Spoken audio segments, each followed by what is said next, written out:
need to make a whole bunch of these basic units out of square pieces of paper. They end up being about quarter size of your original piece of paper, and they're made by folding your piece of paper on the diagonal, folding it in half again, and then pushing that diagonal in a squash fold. It's really basically an origami base fold, and you can look that up in YouTube too. Now, if you put these units together, like let's call this the valley end, the deep end, and the folded end, the mountain end. If you put them together, mountain to valley, and glue them this way, they stretch out like a little caterpillar, like this. This is how it looks when it's glued together. If you put them actually back to back this way, around in a 5-unit star, they come out as a little star book this way. Same unit, different book.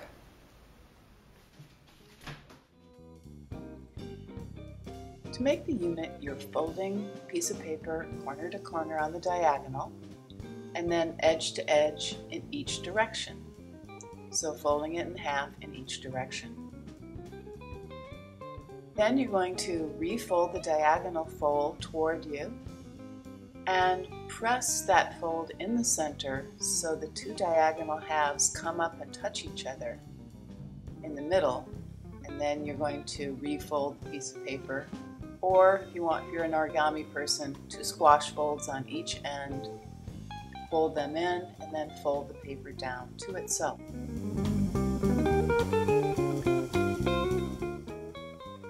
When you make these folded squares, you'll see that you've divided the square into 4 smaller squares, and 2 of those squares have folds down the center, and 2 of them are flat.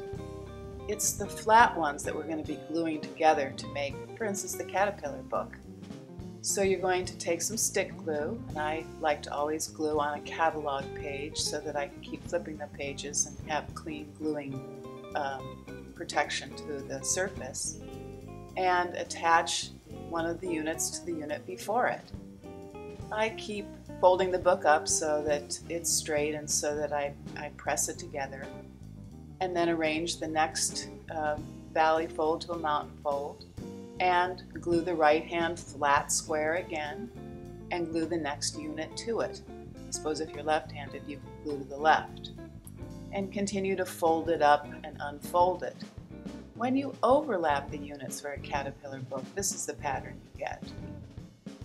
Now you could also glue the outsides of the units together. Gives a little bit of a different pattern, so you're going back to back instead of overlap. And it gives a pattern that looks like this, where you see the full squares, and this would be the other side, flipping it around. And sometimes this is important if you have a pre-printed unit that has information that you want to be seen.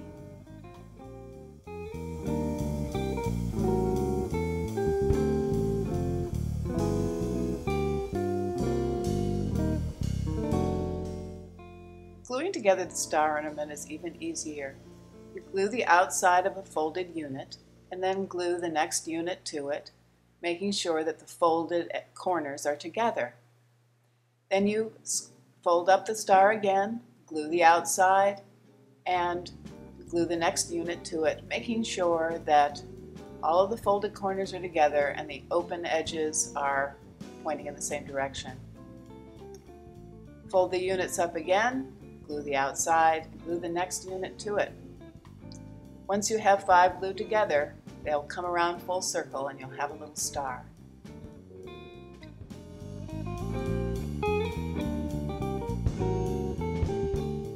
book is going to need a closure so it doesn't pop open on you. This is a caterpillar book by a student of mine, and we put a sticker and a ribbon to close it up when we're not looking at it so it doesn't flop open. So that's a very low-tech way to put a ribbon on that kind of book. Now over here is that little star book. The star book is made out of 5 of the units that I was talking about, all valley fold, valley fold, valley fold, all the way around. And then you make up a 6th unit, and you cut it into quarters, and all you're going to use is the 2 unfolded squares. You close the book up and you run a bead of glue.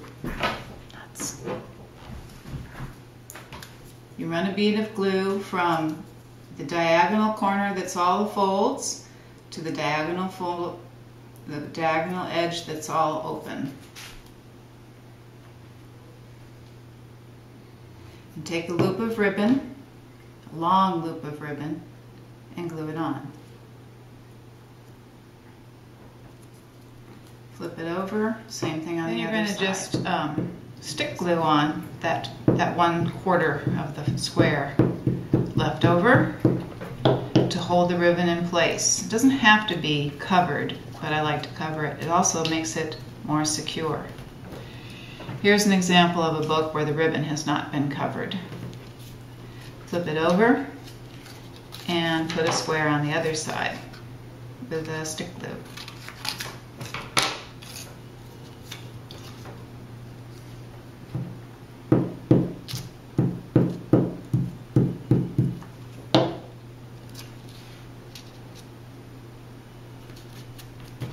Then, to hold the ribbon closed, you're going to thread a wide open bead onto that loop.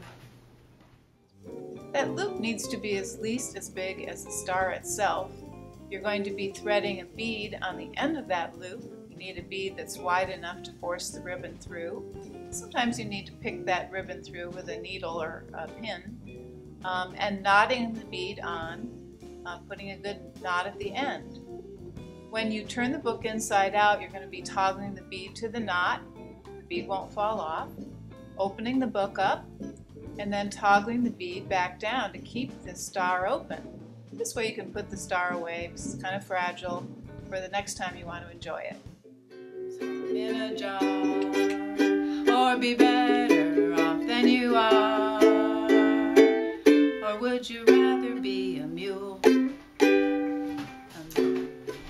Now, some variations.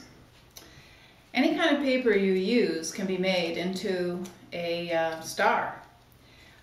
The original square can be a Xerox piece of music, and that will make a musical star for the musical people in your life. Christmas ornaments can be made out of calligraphed Christmas paper with a star punch punched out of it. Valentines can be made with a Valentine punch, and even can put an element of pop-up in the diagonal fold. I also really like to deckle the edges of the paper. Makes it less of a harsh machine cut. Makes it a little bit lazier too. Starting with very, very large squares. Or here's a little earring made out of very, very tiny double-sided colored paper.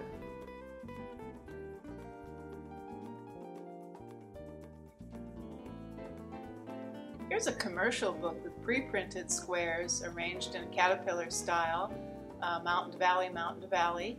It's the alphabet, and it can be hung up on the wall of a nursery and also folded away, and it fits into its own slipcase.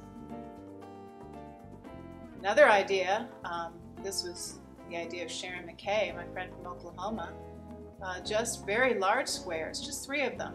Valley, mountain, valley, makes the scrapbook or a photo album. And you just add elements to the different divided spaces. Remember when you're making paper to make a star book or a caterpillar book that all sides are going to be seen. So you need to decorate, for instance, both sides of a piece of paste paper, because you'll see the front and inside of each of the pieces.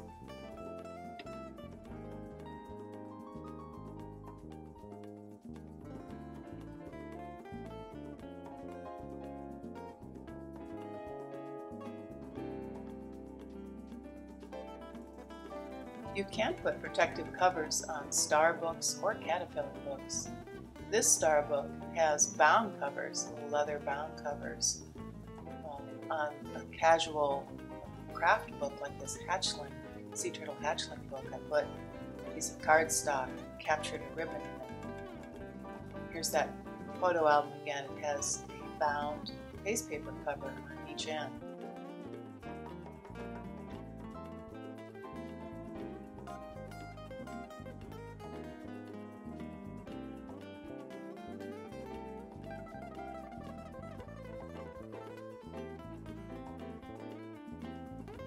I love to teach the caterpillar book to kids groups, and for educators, librarians, grandparents, and anyone who likes to work with kids.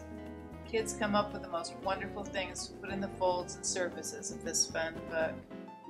And everyone loves the star book ornaments, kids and adults.